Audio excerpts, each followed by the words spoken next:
actually ending our look at the topic of marriage as Paul has been describing it in 1 Corinthians chapter 7, answering the questions of the Corinthian believers when it comes to marriage. As we've talked about over the last several weeks, there was in Corinth this growing fascination with celibacy in light of the horrible culture of sexual immorality that defined that city. And wondering, okay, what do we do moving forward? The questions that the Corinthians believer had, well, how do we understand marriage? What are we supposed to do? And how do we understand celibacy? Is it something that we should highlight, something we should live out? Should we get divorced if we're already married? Should we ever get married if we're not? And so Paul is answering these questions, helping them to understand God's view of marriage, what it was intended for, and then just giving his advice in what they should do in their marriage and in their lives. And Paul is also dealing with this idea of the better and the good. And we'll look more into that this morning. There are some instances where it may be better for one thing,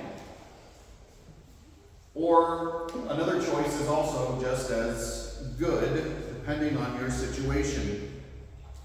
If you're single, should you get married? Well, it might be better if you wait. You have that gift of singleness. If you're married, you need to stay married unless you're married to an unbeliever and we went through all of those difficult situations in the last couple of weeks. We also looked at a couple of principles when it comes to marriage, and I think these apply in other areas as well, as we saw. The first principle being that we need to start by recognizing the reality of our current situation. That it came because of God's providence, no matter what came to it, our sin, other people's sins, whatever may have been, that in God's providence we are here now, and that you can't change the past. The second principle was that no matter where you are now, no matter what has happened before, there is a righteous way forward. And that as believers, we are responsible to navigate that way forward using biblical principles and God-honoring desires in our heart. And then the third principle, especially as we are looking at marriage and all of that, is that God hates divorce, but recognizes its reality because of sin. And I think we can apply that into other areas, as Paul talked about with things like slavery. But there are situations that we find ourselves in that God didn't like, God didn't want, but yet we're here, so now what? Again, this morning we're going to finish our look at Paul's instructions for marriage. In this larger section, we're going to read, as we see, I think, what comes to the same point, Paul's understanding here, that there is sometimes a better choice. But that doesn't mean that the other choice is somehow ungodly or not God-honoring. Rather, we have what comes down to this idea of Christian freedom. We've mentioned it before. We're going to get more into it in chapter 10 as Paul lays out in more detail this idea of Christian freedom. That there are times where we need to use our God-given wisdom and discernment. This option might be good, this one might be better, but either are acceptable if you make that choice, desiring to honor God, to glorify Him with that choice. And we're going to see that here as it comes to marriage itself. How does that work out for those who are unmarried? Whether because they've been divorced, they've lost their spouse to death, or because they were never married to begin with. How do we view those sorts of things? So let's start here by reading our passage for this morning. Again, it's going to be kind of long as we're looking at verses 25 all the way down to 40. I got to remember where he dropped off here. All right, now concerning virgins. And when he says virgins here, that word is those who, an unmarried person, generally a young person who's of marriageable age, but is unmarried. Now concerning virgins, I have no command of the Lord, but I give an opinion as one who by the mercy of the Lord is trustworthy. I think then that it is good, in view of the present distress, that it is good for a man to remain as he is. Are you bound to a wife? Do not seek to be released. Are you released from a wife? Do not seek a wife. But if you marry, you have not sinned. And if a virgin marries, she has not sinned. Yet such will have trouble in this life, and I'm trying to spare you. But this I say, brethren, the time has been shortened, so that from now on those who have wives should be as though they had none, and those who weep as though they did not weep, and those who rejoice as though they did not rejoice, and those who buy as though they did not possess, and those who use the world as though they did not make full use of it. For the form of this world is passing away. But I want you to be free from concern. One who is unmarried is concerned about the things of the Lord, how he may please the Lord. But the one who is married is concerned about the things of the world, how he may please his wife, and his interests are divided. The woman who is unmarried and the virgin is concerned about the things of the Lord, that she may be holy both in body and in spirit. But the one who is married is concerned about the things of the world, how she may please her husband. This I say for your own benefit, not to put a restraint on you, but to promote what is appropriate and to secure undistracted devotion to the Lord. But if any man thinks he is acting unbecomingly towards his virgin daughter, if she is past her youth, and if it must be so, let him do what he wishes. He does not sin. Let her marry. But he who stands firm in his heart, being under no constraint, but has authority over his own will, and has decided in his own heart to keep his own virgin daughter, he will do well. So then both he who gives his own virgin daughter in marriage does well, and he who does not give her in marriage will do better. A wife is bound as long as her husband lives. But if her husband is dead, she is free to be married to whom she wishes, only in the Lord. But in my opinion, she is happier if she remains as she is, and I think that I also have the Spirit of God. Now I realize that this was a longer section, but I think Paul is pointing to two principles that we're going to draw out this morning in talking about these different life situations that you may find yourself in, and as it concerns marriage. And the principles kind of come down to this: whether we are married or unmarried, staying single or want to get married, believers are not to become overly attached to the things of this world which are temporary, but instead to have our minds set firmly on eternity. The things of this world, Paul said there, are temporary. The form of this world, he said, is passing away. I don't think the point that he's making is trying to be some sort of nihilistic, it's all coming to an end, it's all meaningless. Rather, he's saying we need to have the right perspective in whatever choice you're going to make, whichever you are going to do. And you can do so with a clear conscience, with godly desires, whether to be married or to remain single, to let your daughter get married or to keep her at home. Whatever the choice that you need to make may be, understand that we live in a time that is ending, a world that is passing away. There's something more important to be focused on. The first thing we need to recognize here is that this is really Paul's advice to those who are trying to make these decisions. As we mentioned a couple of weeks ago, Paul, inspired by the Holy Spirit, is giving these God-given principles. And these are not to say that they're somehow lesser because they're simply Paul's opinion. If they were merely that, we wouldn't have them written down in God's inspired word. But he also wants to be clear that he's not setting down specific rules or commands. This is exactly how you're supposed to do this, and if you don't do it, then you're sinning in some way. Rather, there are choices. And some may be better than others, to be sure. Some may make your life easier in some ways and harder in others. Understand, there is a good and there is a better. And so he's trying to help them make that point. He says in verse 25, I give my opinion as one who by the mercy of the Lord is trustworthy.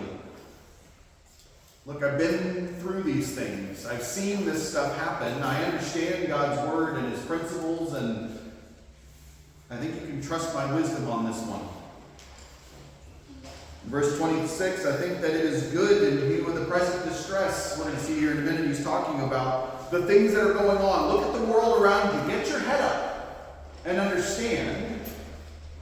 Make decisions based on reality, not fantasy. And then in verse 35, this I say for your own benefit, not to put a restraint upon you, but to promote what is appropriate and to secure undistracted devotion to the Lord. Our goal, whether you stay single or get married, whether you're in a marriage or out, is to be devoted to the Lord. And we can do that no matter the situation we find ourselves in. Just recognize the reality of your situation. Principle number 1. Recognize your current life situation. Don't live in a world of fantasy. Now again, and we're going to go into more detail when we get into 1 Corinthians chapter 10, Paul is pointing to this element of Christian freedom. When you are taking that time, you recognize what's going on in your life. The choices that you have before you. Know yourself. And make wise choices. You can choose one or the other. One may be better in certain ways and worse than another. But as he will say in 1 Corinthians 10:31, whatever then you do, whether you eat or drink or whatever you do all to the glory of God. If you're single, whether because you've been widowed or you were divorced in a different situation, and you have freedom to remarry, it might be better for you not to get married. Given the current situation, given the reality that maybe you can serve God better without being tied down by a family. But at the same time, if your heart is yearning for that relationship, if you can't live without being connected to somebody, if you desire and feel that you can get married to this individual in a God-honoring way, that you have a clear conscience, then go for it. Paul is saying, I'm not putting a restraint upon you. These aren't hard and set rules, but rather principles and wisdom to understand. And again, we need to understand that principle of the better and the good. It might be better if, but it's also perfectly acceptable and good and godly if you do the other. That's the essence of Christian freedom. It may be better if you don't eat this meat that was sacrificed to idols, as we'll see in chapter 10. But at the same time, if you can, with a clear conscience, eat that meat because it's just a hunk of wood, then go for it.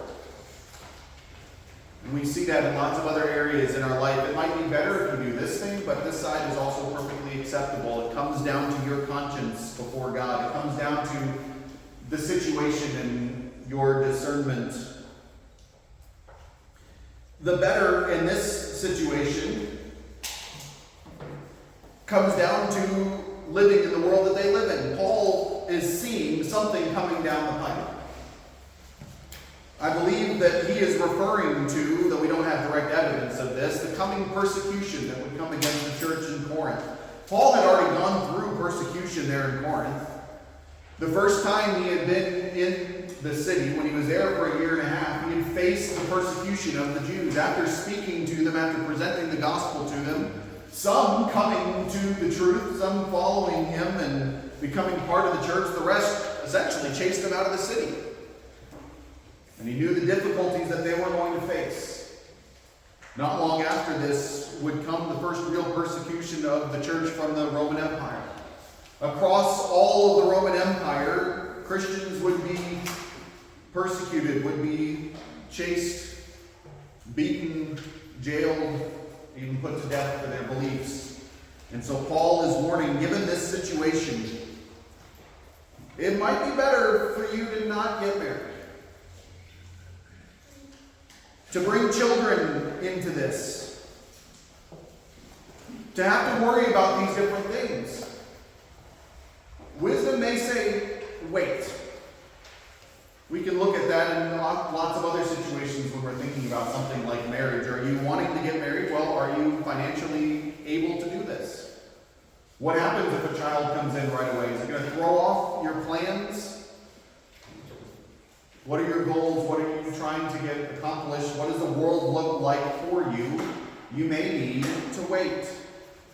And rushing into this would not be wise.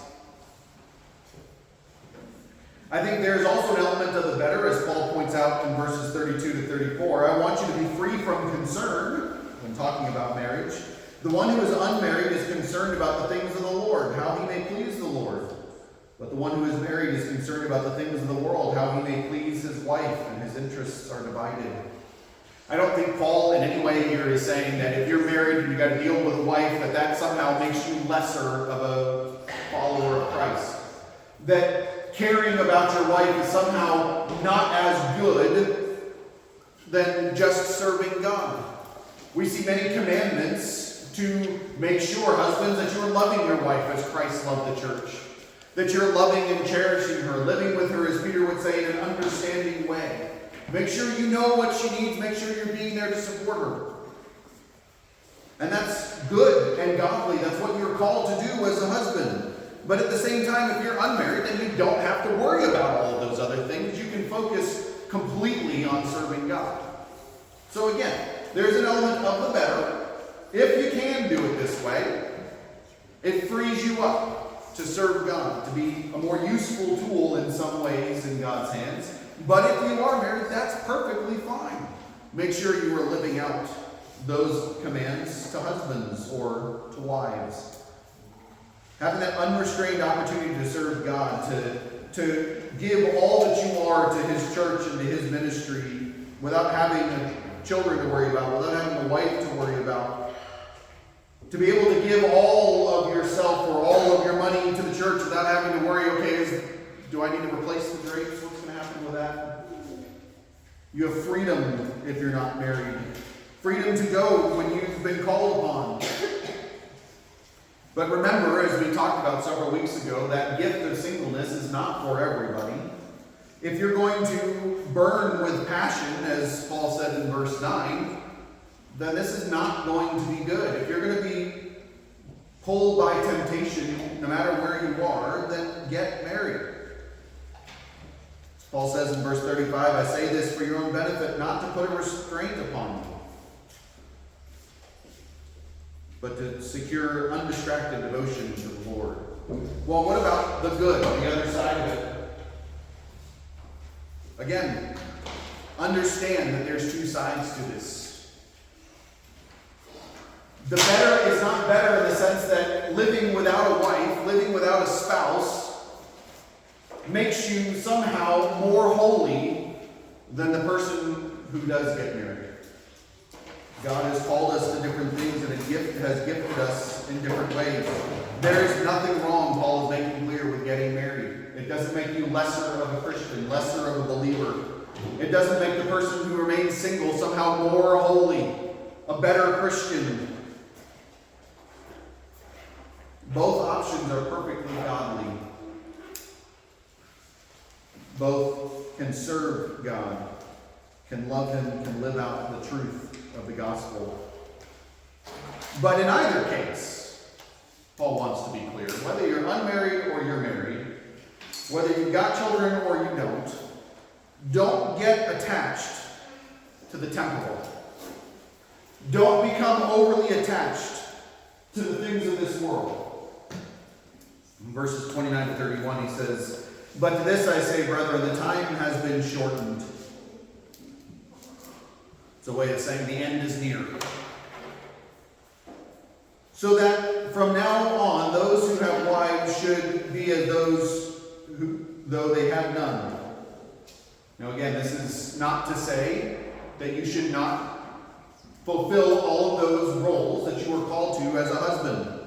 Or, I think we can reverse this, the wife. There is a responsibility there. You have a duty to your wife, a duty to your husband, as he said back in verse 2 of chapter 7.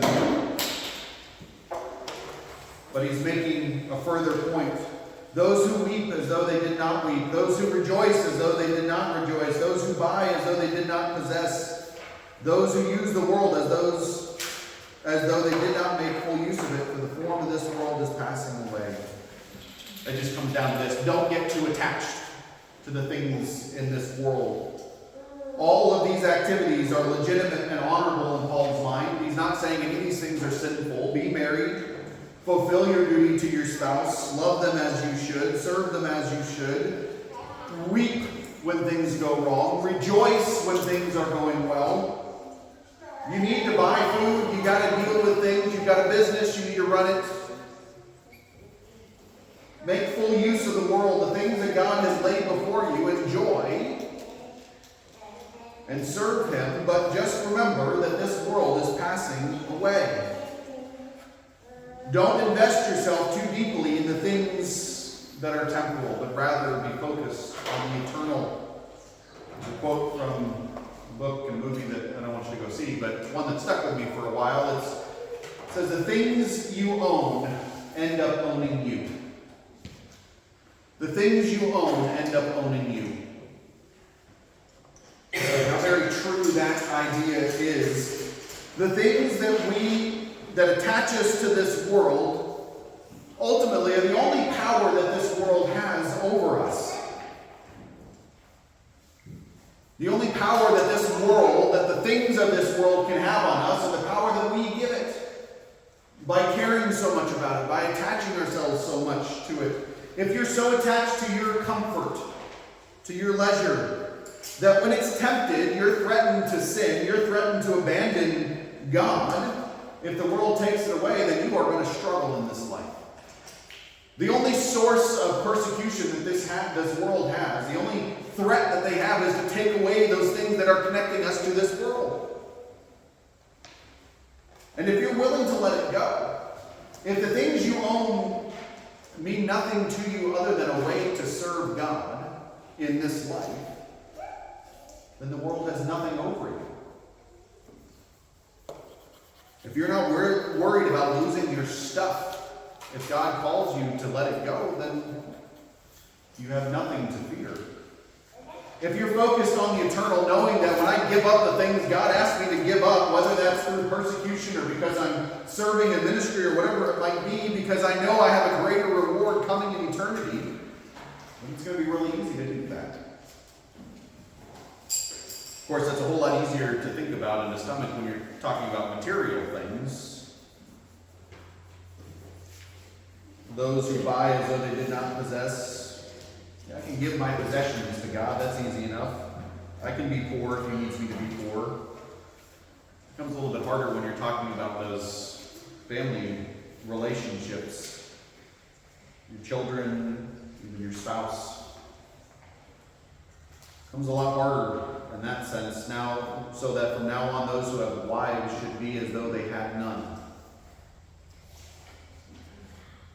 Okay, now you're hitting home here. Again, Paul is not calling for divorce or ending that physical intimacy in any way. We saw that he was very clear about that at the beginning of this chapter. He's not calling for divorce. If you are married, you stay married. You fulfill those duties and responsibilities to your spouse and to your family. But what he is saying is that level of attachment that you have to your spouse, it's temporal. Not in the sense that it's going to end in a couple of years, but in the sense that in eternity, it's not going to be that way.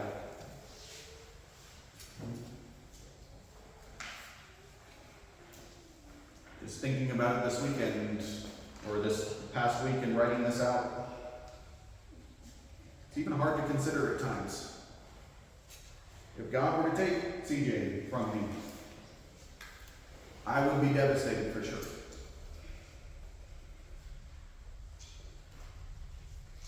But do I know? Really know and trust that God has a plan for me now and for eternity. That though my relationship with CJ will be different in eternity, it doesn't mean it'll be less. Am I willing to give that to God as well?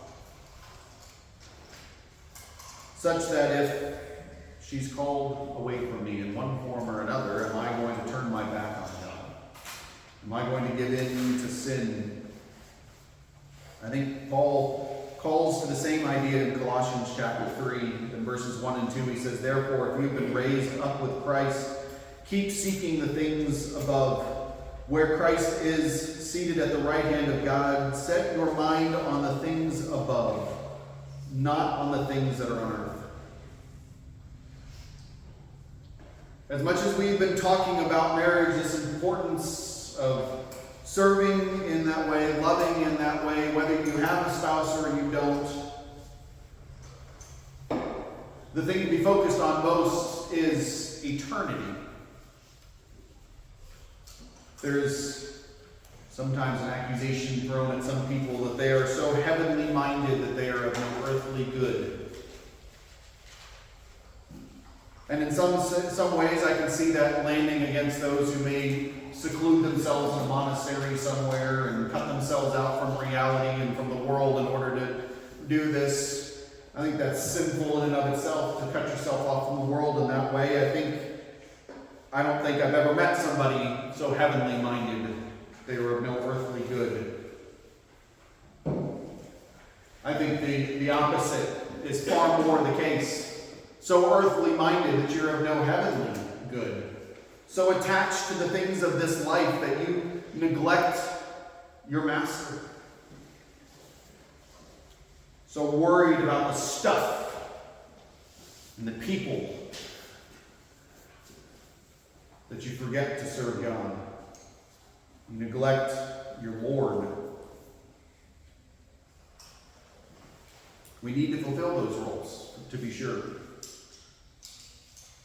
But we need to serve. We need to look to the greater things, the eternal things. That needs to be our focus. Everything else that God has entrusted to us, whether that be family or possessions, in that sense, are a means to an end. To glorify God, to live out the truth of the gospel before the world as we preach the truth. Knowing that all of the things we have now are temporal and will fade away. And instead to be building up eternity in the glory of our Heavenly Father. So, my first question for us this morning. Going back to that better versus good sort of wisdom discernment issue, why is it important to understand that there is a difference between a better choice and a good choice, though still godly? Why is it important to see and understand that there can be a better choice in serving God, but a perfectly good and godly choice in that way?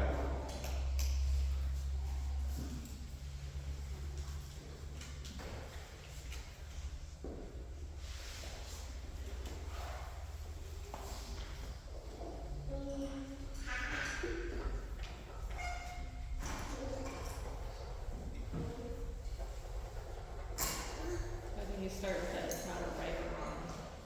The decision is not right or wrong. And so if you have your mindset that it's right or wrong, you're going to be very judgmental of other people doing right or wrong. I think you make two great points there.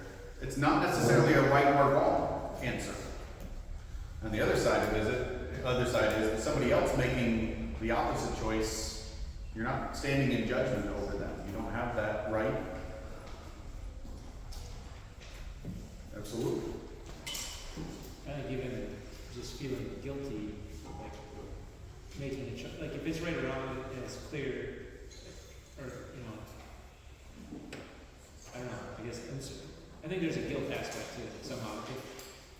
If we choose this way versus this way, or whatever, that we don't have that, oh, now God's going to punish me because I chose the wrong thing or whatever. That God can still use us in either case. And then I guess then the second part would be to, we're going in with our eyes open that, okay, this, maybe I'm choosing the good, and then there's a certain set of challenges that may come with that, and just to be prepared for that. Yeah, absolutely. Again, 2 great points.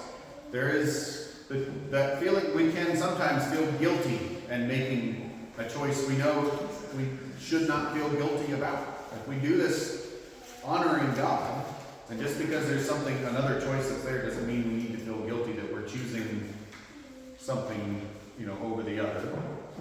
And doing so, being mindful of reality. And then I forgot the second point that you made there. I would just having your eyes open to Oh, yes. Yeah, having our eyes open. Making sure that when we make a choice, it's not just a gut reaction, but one that is thought through, one that's intentional. I think about like a real world example would have been, there's a few people that got married right before we deployed to Iraq, like the week before, or whatever, and they may have had intentions on getting married anyways, but most of the reason they did it was because of the financial benefits for the spouse. Well, there's not a worse time to get married than when you're going to be gone for an indefinite amount of time in a country.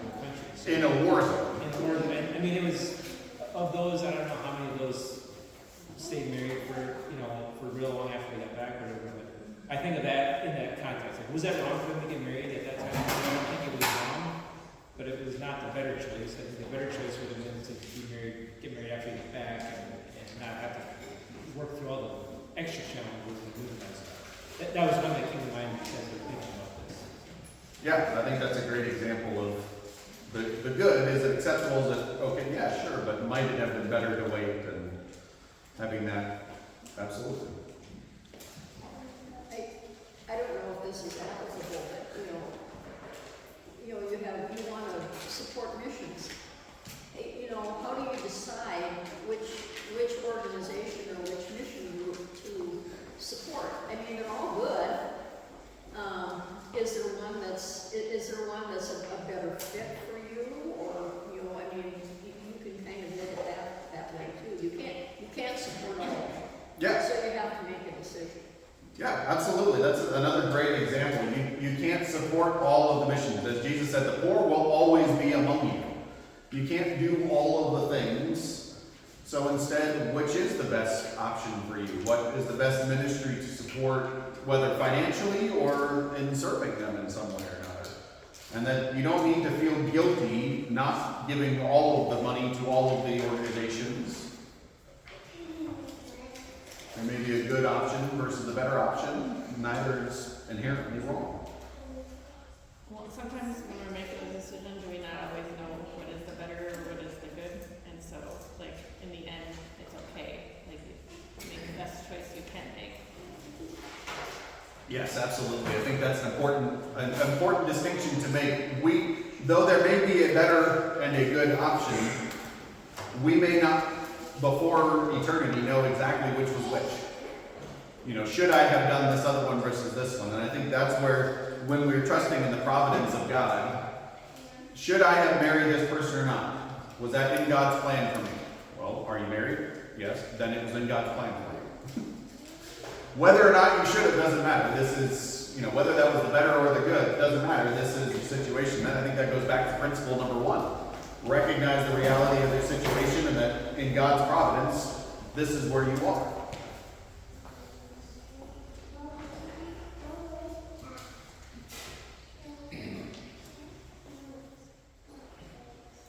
So, my next question there, what problems may arise when we begin to make someone out to be more holy for the so-called, I should put that in parentheses, the so-called better choice?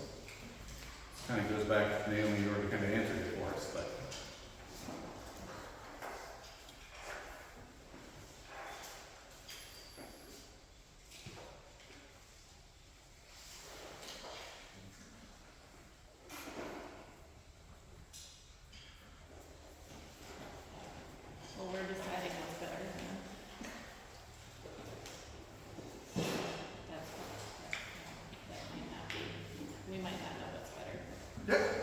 I think that's, the first part is to recognize we may not know what's really better.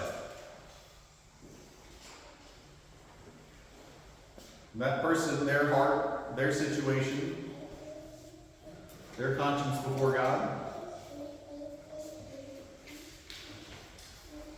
I've heard testimonies from missionaries about how a lot of people perceive their choice to serve in a different country, being, among the, close to the ultimate sacrifice, and where it does take sacrifice, and a lot of change to live in that country, it takes away, like they're not doing it to make that sacrifice, but they're doing it to be faithful to the calling that their brother is giving to them. So it's taking eyes off of God and how He's working, taking away the glory, for God in not only in their lives, but also, in how He's working in the people in that country.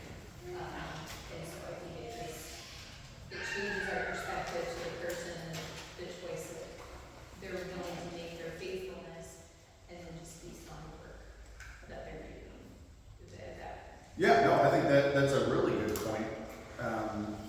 Looking at those, the one who, someone who makes a choice to serve God in a particularly sacrificial way, if it's like going onto the mission field. We have this idea that, oh, you're a missionary, therefore you are more holy because you made the choice to serve on the mission field versus staying at home or whatever it might be. And in doing that, we're emphasizing the person rather than the ministry that God has called them to and the work that He is doing.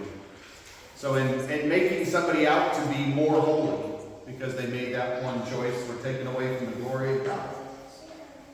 We're also putting expectations on them, like what we expect of somebody who's made a better choice, is more holy in our eyes, than we expect them to act in a certain way and do a certain thing when they're also a sinful person and not living a perfect life. And so our disappointment might be greater in them also, Yeah, absolutely. and not in a realistic way.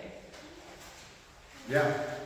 We kind of put people like that on a pedestal. We think, oh, they took the better option, and so they've got to be more holy, so we hold them up, and when we finally realize, oh, they're just as sinful as I am, it can cause greater devastation. I think you made the point as well, there's that element of judgment. As we look at, well, I made this choice, so and there's a personal pride that can be in that as well. The last question I have for us here, kind of switching topics to that latter part, how do we live in such a way that we're not overly attached to the temporal things of this world? Paul's second point there in not being overly attached to the things of this world. How do we do that? How do we live in that kind of a way?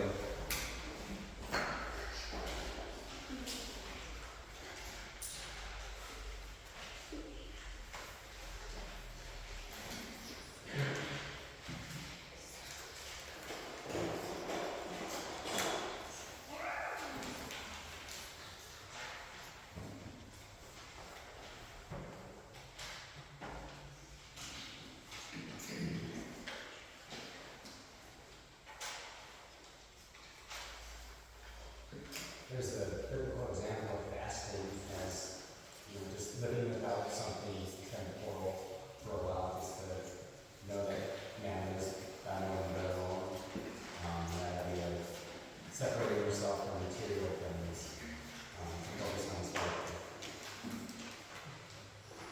Yeah, I think that's recognizing this doesn't necessarily mean, doing the whole monk thing. And that there's a difference between trying to separate yourself from the world and not being attached to the temporal things, even while you're living life. I think it can be a difficult thing even to think about, something to really challenge us. I'll go ahead and end our time with this